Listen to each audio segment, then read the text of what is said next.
Please stand for the Pledge of Allegiance. I pledge allegiance to the flag of the United States of America and to the republic for which it stands, one nation, under God, indivisible, with liberty and justice for all. Please remain quiet for a minute of silence.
Good morning, Chantilly. I'm Michael Rosegrant. And I'm Megan Strydom. Today is Thursday, January 11th, 2018. And here are your morning announcements.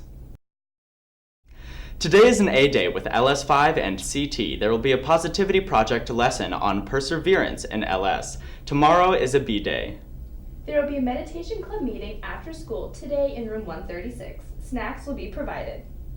Vaping and the possession of these materials is a violation of SR&R, which can result in suspension. These incidents have been on the rise and students are being disciplined. Please review the SR&R materials that each student and family has received. The SR&R covers student behaviors in school on FCPS properties and while participating in school-sponsored activities. Dress code, inclusive of hats, weapons, fighting, threats, and the possession, use of, or under the influence of substances are all extensively covered in the SR&R. If you have any questions, please see your Alpha administrator. 2017 was a busy year in politics. Here's Mallory with the wrap-up of what happened. I'm Mallory Bedford, and here's what happened in the world of politics in 2017. On January 20th, Donald Trump was inaugurated as the 45th President of the United States, with Mike Pence as his Vice President. In response to his inauguration, many people rallied for and against the president. One of the most notable protests was the Women's March. The march happened the day after inauguration and had an attendance of about 500,000 people, with many other sister marches happening all over the country and all over the world. On June 8th, James Comey gave his testimony regarding his firing and the possible connection between the Trump campaign and Russia. His testimony was highly anticipated and widely watched. This testimony is part of the larger investigation into the Trump campaign being led by Special Counsel Robert Mueller. When Congress got back from their summer recess, Republicans set off to fulfill the Trump campaign promise of getting rid of Obamacare and implementing a new health care bill.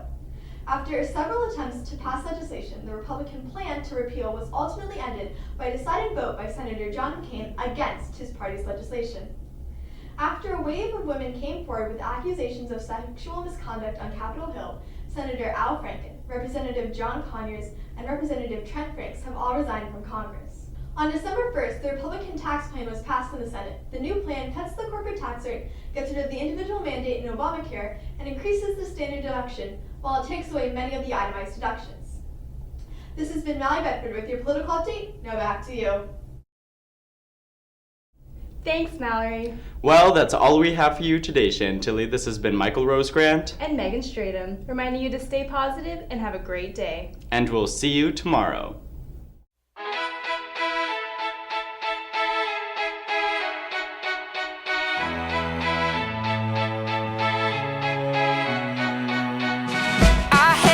oh so closely.